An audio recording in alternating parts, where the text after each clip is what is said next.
ዘዳግም 32 ቁጥር 12 ላይ እንደዚህ ይላል፣ እግዚአብሔር ብቻውን መራው፣ ከእርሱም ጋራ ሌላ አምላክ አልነበረም።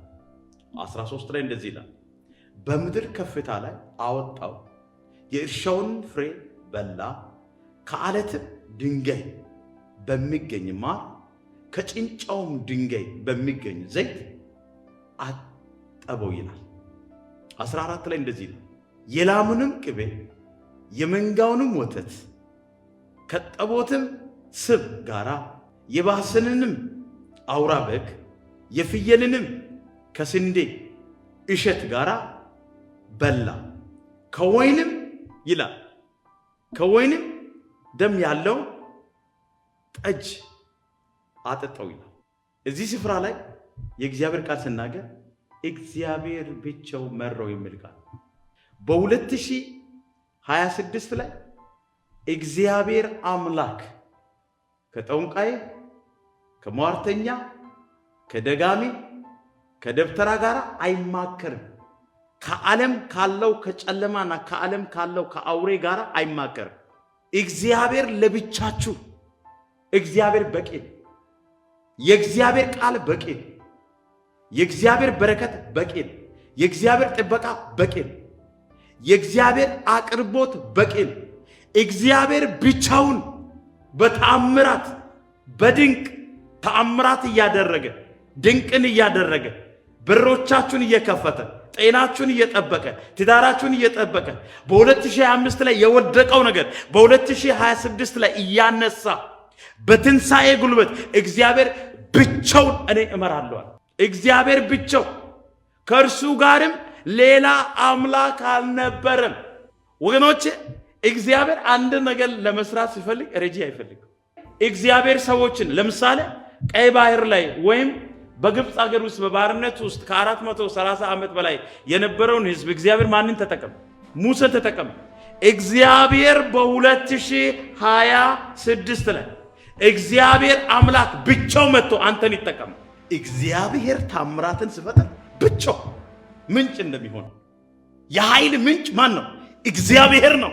የጥበብ ምንጭ ማን ነው? እግዚአብሔር ነው። የበረከት ምንጭ ማን ነው? እግዚአብሔር ነው። የጥበቃ ምንጭ ማን ነው? እግዚአብሔር ነው። የደስታዬ ምንጭ ማን ነው? እግዚአብሔር ራሱን አምኖ ነው ታምራትን ሲቀባኝ የነበረው። አንተን ስትቀባ፣ አንተን ስትጠራ፣ አንተን አገልጋይ፣ አንተን ነቢይ፣ አንተን ሐዋርያ፣ አንተን ፓስተር፣ አንተን ባለራእይ፣ አንተን ባለአደራ አድርጎ እግዚአብሔር ሲያስቀምጥ እግዚአብሔር ብቻው ላንተ ምንድን ነው? ፕሮቫይደር ሆኖ አብርሃምን ብቻው በዩር ሀገር አውጥቶ የትውልድ አባት ያደረገ የበረከት አባት ያደረገ እግዚአብሔር ብቻው ከሙሴ ጋር ፋሪዮን ፊት ቆሞ እንዲከራከር ያደረገ የነገስታት ንጉሥ እግዚአብሔር ብቻው ከኢያሱ ጋር በገባዖን ላይ ፀሐይን ያጨለመ ጨረቃን ያዘገየ ተፈጥሮ የሚታዘዝለት የሰራዊት ጌታ እግዚአብሔር 2026 ላይ ብቻው አሳምሮ ይመራል። እግዚአብሔር ብቻው መሪ ነው። እናንተ አይገርማችሁ? ለምሳሌ የአንድ ሀገር ጠቅላይ ሚኒስትር ወይ የአንድ ሀገር መሪ ሲመረጥ ካቢኔዎች አሉ አብሮ የሚያማክሩ። ምን የሚያደርጉ? ያማክራሉ። ፖለቲካው እንደዚህ መሆን አለበት፣ እንደገና ኢኮኖሚ እንደዚህ፣ የኢኮኖሚ ማህበራዊ የተለያዩ አማካሪዎች አሉ። እግዚአብሔር ግን አማካሪ የለም። ጥበብ ከየት ነው? ጥበብ ከእርሱ ነው። ጉልበት ከየት ነው? ጉልበት ከሱ ነው። ወገኖቼ በራሳችን ጉልበት አይደለም፣ በራሳችን አቅም አይደለም። 2026ን የምታገባድደው በራሴ ዕውቀት፣ በራሴ ገንዘብ፣ በራሴ ኃይል አይደለም።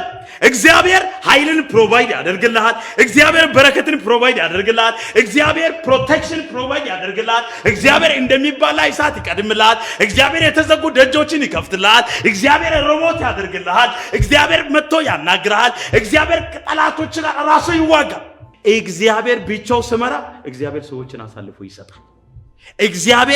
እግዚአብሔር ብቻው መምራቱን ካመን እግዚአብሔር አምላክ በጥቂቱ የታመነ በብዙ ይሾማል ቃሉ እንደምን አንተ እግዚአብሔር መምራቱን በጥቂቱ ከታመንክ እግዚአብሔር ዘንድሮ 2026 ላይ በከፍታ ያስከዳሃል እያልኩ ነው። ብቻው የሚመራ ማን አለ? ኢየሱስ አለ። የት ነው ያለው? አጠገብ ሰው ማይደርሰውን የሚደርስልህ፣ ሰው የማያየው የሚያይልህ፣ እናት አባት የማይደርሱትን ስፍራ ዶክተር፣ መድኃኒት፣ ገንዘብ፣ ሀገር አሜሪካ ዋቴቨር የማይደርሰው የውስጥን ጥማትን የውስጥን ረሃብን ማየት የሚችል የሰራዊት ጌታ እግዚአብሔር ብቻው ምን ያደርጋል? ብቻው ይመራል። የማይናወጥ በረከት ይመጣል። የማይናወጥ ሰላም ይመጣል።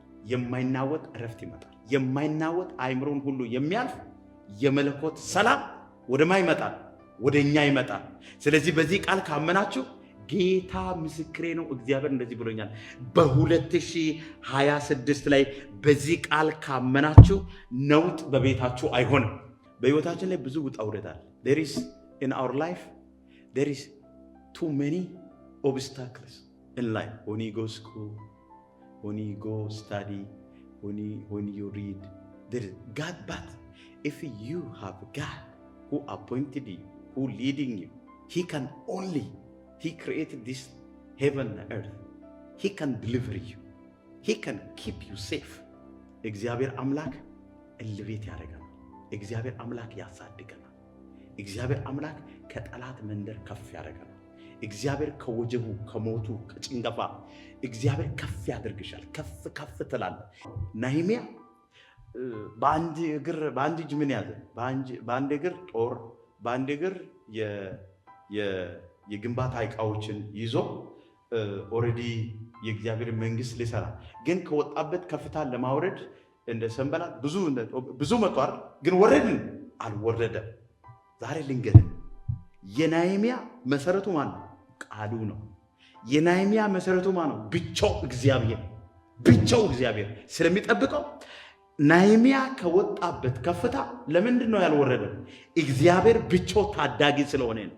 እግዚአብሔር ብቻው ይታደገናል።